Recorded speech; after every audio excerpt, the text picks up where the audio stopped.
نئے سال کے آغاز پر آن لائن فراڈیوں سے آپ بچ کے رہیں، ہوشیار رہیں، خبردار رہیں۔ National cyber crime investigation authority نے فراڈ سے بچنے کے لیے لوگوں کو ایک ڈائریکشنز دی ہیں، ڈائریکٹیو ایک جاری ہوا ہے اور اس میں کہا گیا ہے کہ آپ کو میسیجز آئیں گے، بڑے اچھے اچھے میسیجز آئیں گے، نیو ایئر پہ آتے بھی نا، فون ٹپ ٹپ ٹپ ٹپ 12 بجے سے پہلے نا ٹون ٹون ٹون بجنے شروع ہو جاتا ہے، میسیجز آتے ہیں۔ اب آپ دیکھیں گے کہ ابا کی طرف سے یا کسی رشتہ دار کی طرف ہے تو you will open, you will click, don't not this ear, کیونکہ اس کے پیچھے جو ہیکر انتظار کر رہا ہے، اس نے آپ کے لیے اسپیشل میسیجز آپ کے کانٹیکٹ سے آپ کو بھجوانے ہیں، کھولے تو your phone will be hack. اور پھر فارورڈڈ میسج بھی کہ آپ کو اگر کسی آپ کے پیارے نے بھیجا ہے تو اس کو بھی نہ اوپن کریں، کیونکہ آپ کے بینک اکاؤنٹس یہ وہ ہر چیز ہیک ہو سکتی ہے۔ تو یہ اور یاد رکھیں یہ آپ کے کانٹیکٹس، آپ کے جاننے والوں کی طرف سے ہی میسج آئے گا۔ بالکل ایسے ہی۔ تو ہمیں عمار جعفری صاحب نے جوائن کیا ہے، جو کہ سابق additional director FIA cyber crime ہے۔ بہت شکریہ عمار صاحب نے وقت دیا ہمیں۔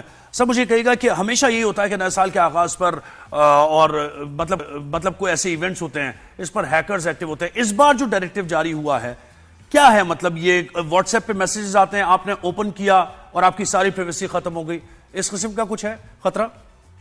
جی بہت شکریہ آپ کا۔ دیکھیے ہیکرز کا کاروبار ہی یہ ہے کہ لوگوں کی چیزیں ہیک کرنا، اس سے پیسے کمانا۔ پہلی بات تو یہ ہے، وہ تو اپنے کاروبار کی بات کریں گے۔ جس طرح سیلز مین کہتے ہیں کہ جس طرح نیو ایئر کی سیل آ گئی ہے، اس پہ یہ کریں، تو وہ بھی اپنا کام کرتے ہیں۔ اچھا گزارش یہ ہے کہ ہیکرز پہلے سوشل انجینئرنگ کر لیتے ہیں لوگوں کے اوپر نا۔ سوشل انجینئرنگ کیا ہوتی ہے؟ آپ کے بارے میں معلومات رکھتے ہیں کہ آپ کا انٹرسٹ کس چیز میں ہے، ٹھیک ہے، اور اس کے علاوہ وہ آپ کی فیس بک اور چیزوں کو دیکھتے رہتے ہیں، وہ آپ کو آئیڈینٹیفائی کر لیتے ہیں، پھر وہ آپ ہی کو میسج کرتے ہیں۔ اچھا اب جو آپ کا سوال ہے کہ یہ ہیکرز جو ہیں وہ آپ کی چیزوں کو کیسے ہیک کر سکتے ہیں، تو any click you make on internet, یہ خیال رکھیے گا، that can trace you back. تو یہ جو کلک آپ کرتے ہیں دھیان سے کرنے چاہیے آپ کو۔ عام طور پہ ہیکرز نے اگر آپ کا واٹس ایپ اکاؤنٹ ہیک کرنا ہے تو وہ سمپل سا کام کریں گے کہ وہ آپ کو ایک کال کریں گے یا میسج کریں گے اور کہیں گے جی یہ چیز آپ ذرا دوبارہ بھیج دیں ہمیں۔ اس کے 50 طریقے ہیں۔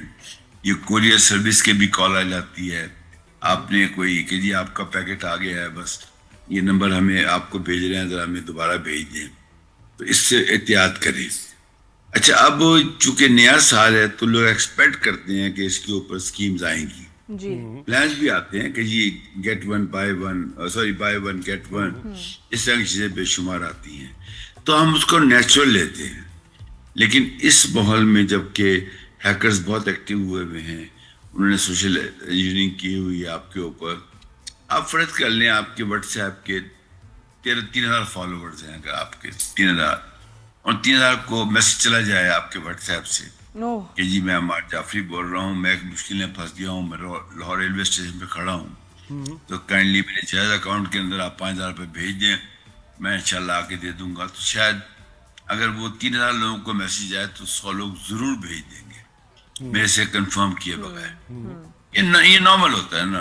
اچھا وہ اس کو آرکسٹریٹ ایسے کرتے ہیں کہ ان کو ریلیشن پتہ ہوتا ہے کہ یہ اس کا بیٹا ہے، یہ اس کی بیٹی ہے، یہ اس کا اچھا دوست ہے، ان سے زیادہ پیسے مانگتے ہیں ان سے نا۔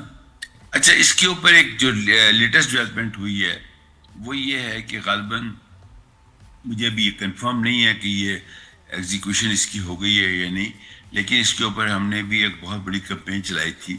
میں اس وقت کمیونٹی سرٹ کو ہیڈ کر رہا ہوں، نوٹیفیکیشن گورنمنٹ آف پاکستان کا ہے، پائسا کے نام سے۔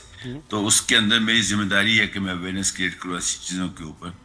تو ہم نے بڑی ایفرٹ کی اس کے اوپر کہ جب کوئی پیسے ٹرانسفر کرے گا تو یہ جو آپ کے ٹیلی فون کے ذریعے ٹرانسفرز ہیں جو کہ جیسے جائز ہے یا اس طرح کی چیزیں یہ پیسہ اس میں اگر ٹرانسفر ہوگا تو ہم نے یہ غالباً یہ مجھے کنفرم نہیں ہے کہ اس کی منسٹری نے آرڈر ایشو کر دیے یا نہیں، لیکن مجھے بتایا گیا کہ یا ہو جائیں گے یا جلدی ہو جائیں گے یا ہو چکے ہیں، کنفرم نہیں ہے کہ جب وہ منی ٹرانسفر ہوگی تو 3 گھنٹے تک وہ نکال نہیں سکتا اس کو۔ اچھا اس کا فائدہ کیا ہوگا؟ کیونکہ 3 گھنٹے میں جس نے پیسے بھیجے ہیں وہ ضرور کہے گا جی بھائی جان آپ نے پیسے مانگے تھے، میں نے پیسے بھیج دیے آپ کو۔ اس کا مطلب یہ ہے، اچھا وہ جو ہیکر ہوتا ہے وہ اپنے اکاؤنٹ میں ٹرانسفر کرواتا ہے نیچرلی پیسے، तो वो इमीडिएट निकाल देता अम्मार साहब, है। ये मैंने जो देखा है कि जो हम फॉरेन अकाउंट्स होते हैं यूएई वगैरह, जब आप उसमें कोई बेनिफिशियरी ऐड करते हैं तो वो 24 घंटे का टाइम लेते हैं उसको कंफर्म करने के लिए कि अब पैसे ट्रांसफर होंगे, और आपके पास 24 घंटे होते हैं उसको कंप्लेन या रिवर्स कराने के लिए। अच्छा, आपने शुरू में ये भी कहा, ये अच्छी, या आई थिंक हमारे सारे ट्रांजैक्शन में होना चाहिए फॉर एनी न्यू बेनिफिशियरी। अच्छा, और दूसरा ये बताएं साहब, आपने शुरू में कहा कि अगर आपने क्लिक किया तो ये आपको ट्रेस करेंगे। ट्रेस करने से आपका क्या मतलब है कि आपको ट्रेस देखिए, हाँ, ट्रेस का ऐसे होता है कि आप कोई भी जब इंटरनेट पे काम करते हैं तो आपका एक आईपी एड्रेस होता है, that is called internet protocol. वो आपका एक न्यूमेरिक फिगर है, जैसे 202.112.0305। वो आपका एग्जैक्ट सा घर का एड्रेस होता है ना, आपका मकान नंबर, आपका गली नंबर, आपका शहर, आपका मुल्क, इस तरह ये आईपी एड्रेस होता है। तो आईपी एड्रेस वो ट्रेस कर लेते हैं आपका, उससे वो आपकी फिजिकल लोकेशन तक भी पहुंच सकते हैं। अगर आप हुईस के अंदर जाके वेबसाइट पे लिखे आईपी एड्रेस तो बता देते हैं कि आईपी एड्रेस कहाँ का है। इसी you have to be very careful. सिर्फ टेलीफोन नंबर ही आपकी पहचान नहीं है, आपकी जो क्लिक्स हैं जिसके जरिए आपका आईपी एड्रेस मालूम हो सकता है। हमें ये नहीं भूलना चाहिए कि हमारी वेब जो है वो 3 हिस्सों पे काम कर रही है। एक वो जिस पे आप और मैं काम कर रहे हैं, ईमेल्स कर रहे हैं, कुछ कर रहे हैं। एक वो जिस पे क्रिमिनल्स काम कर रहे हैं, उसको डार्क वेब कहते हैं। और एक वो जिस पे बहुत खतरनाक क्रिमिनल्स, टेररिस्ट काम कर रहे हैं, वो डीप वेब होती है। वो क्या और है? इस वक्त बाबर में थर्ड वाला आप बता रहे थे जी, डीप डार्क वेब। जी, ये what is deep dark web?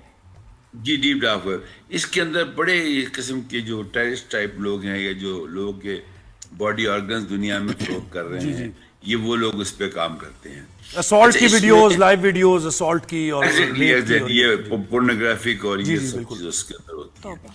अच्छा, इसमें ये है कि हमारा जो आम आदमी का डाटा है वो कभी कभी डार्क वेब पे पहुंच जाता है, कुछ सूरतों में डीप डार्क वेब पे ही पहुंच जाता है। कैसे सर? वहाँ सेल होता है बाकायदा, वहाँ उसकी बोली लगती है कि अच्छा भाई, फॉर एग्जांपल वो जानना चाहते हैं कि पाकिस्तान के अंदर वो कितने लोग हैं जिनकी उम्रें 25 और 30 के दरमियान है। तो ये एक सेलेबल डाटा है, जहाँ पे पता ही आपको हमारा डाटा जो है वो कई दफ़ा कंप्रोमाइज भी हुआ है। उसके ऊपर गवर्नमेंट भी काम कर रही है, इदारे भी काम कर रहे हैं, उसके ऊपर नेशनल सर्ट काम कर रही है। पैसा जिसको मैं ऐड कर रहा हूँ पाकिस्तान के अंदर, हम उसमें अवेयरनेस क्रिएट कर रहे हैं। ये कम्युनिटी सर्ट है, फिर 12 सर्ट्स और हैं गवर्नमेंट ऑफ पाकिस्तान की, पीटीए है, नेपरा है, ये डिफरेंट सर्ट्स काम कर रही हैं। ये एनसीसीआई का इदारा जो हमारा जो मुजरमान को पकड़ता है वो काम कर रहा है, सब काम कर रहे हैं अपने अपना। लेकिन इस वक्त जो आप प्रोग्राम कर रहे हैं तो आज शाम को बहुत ज्यादा अलर्ट्स आएंगे, चीजें आएंगी। सर, उससे बचने के लिए बताएं मुझे कि बस आपने ये करना है कि क्लिक नहीं करना, कोई वीडियो भी आ रही है अगर, हाँ बिल्कुल बिल्कुल, आज शाम फिर आप बच जाएंगे। एहतियात रखनी है। हाँ, आज शाम को आपने बड़ी एहतियात करनी है, क्योंकि नई नई प्रमोशंस आएंगी कि जी आपकी लॉटरी निकल आई है, आपका ये हो गया, नए साल के बारे में करोड़पति बन जाएंगे आज शाम। और अननोन नंबर अगर आए, कोई अननोन नंबर से कॉल आए, बिल्कुल बिल्कुल बिल्कुल, नहीं, कॉल अटेंड करना कोई इशू नहीं है। जो आपके डायरेक्ट वो पासवर्ड, ये कोई लिंक क्लिक करना, उससे गड़बड़ हो सकती है। बिल्कुल। अच्छा सर, एक चीज बताएं मार साहब, एक बड़ा सवाल जो हम रोज अपने आप से पूछते हैं या किसी से पूछते हैं, उनके पास भी जवाब नहीं है, कि क्या हमारी मोबाइल डिवाइस हमें देख रही है, हमें सुन रही है? अच्छा देखिए, गुजारिश ये है कि मोबाइल डिवाइस में कैमरा होता है, आपको पता ही है, और माइक। मोबाइल डिवाइस के अंदर एक वो होती है जो जिससे आप बात करते हैं। जब हम अपनी सेटिंग्स करते हैं ना, सेटिंग्स करते हैं मोबाइल डिवाइस की, तो आमतौर पे हम ये काम दुकानदार पे छोड़ देते हैं। ये बड़ी केयरफुली करनी चाहिए, क्योंकि हम कहते हैं अच्छा फ़ोन लिया यार, इसको इसमें फलां चीज़ इंस्टॉल कर दो, विंडोज़ कर दो, या जो भी चीज़ें कर दो उसमें जो सेटिंग्स हैं, दुकानदार अगर वो मुजरमान से मिला हुआ है फ्रेंकली स्पीकिंग, तो वो उसको कहा जाता है कि भाई जब कोई इस उम्र के लोग डिवाइस खरीदें तो आपने ये सेटिंग्स कर देनी है। अब उसे डिफ़ॉल्ट सेटिंग्स कहते हैं। अगर आपकी डिफ़ॉल्ट सेटिंग पे ये हो गया है कि कोई आपकी पिक्चर देख सकता है या कोई आपकी क्लिप को सुन सकता है, तो फिर आपकी बात बिल्कुल सही है। फिर दोबारा बताएं, आपने कहा माइक और कोई सुन भी रहे हैं और देख भी रहे हैं। एग्जैक्टली डिफ़ॉल्ट सेटिंग अगर ऐसी। मैंने कहा ना कि बहुत पहले एक किताब आई थी कि समवन इज वॉचिंग यू, तो ये एक्चुअली वो समवन अब इंटरनेट बन चुका है। अगर आप वाईफाई की रेंज में हैं किसी में, डिपेंड करता है कि वो वाईफाई शेयर हुआ है। मैं टेक्नोलॉजी में नहीं जाऊंगा क्योंकि टेक्नोलॉजी एक आम आदमी के लिए नहीं होती। सिर्फ ये देखें कि बी केयरफुल जब अपने टेलीफोन की सेटिंग्स करें या अपनी लैपटॉप की सेटिंग्स करें तो डिफॉल्ट सेटिंग मत रखें कि जी कोई आपकी चीज सुन सकता है। ये बात डिफॉल्ट में नहीं, और ऑप्शंस में जाके फिर चूज करें कि हमारा माइक ऑफ हो, कैमरा ऑफ हो, या सिर्फ परमिशन ले पहले। एग्जैक्टली सर हम तो और इस कितने बारे में हम ऐप्स बिल्कुल को, जब हम ignorant हैं, इतने we are completely ignorant about it, apps और गेम्स को खास तौर पे जब डाउनलोड करते हैं तो परमिशन दे देते हैं कि यूज कर लो हमारा कैमरा, कम्युनिकेशन भी कर लो हमारे बच्चों के साथ, कम्युनिकेशन। जी आपसे इतना कुछ सीखने को मिला, बहुत शुक्रिया मार सर, रियली इम्प्रेस्ड।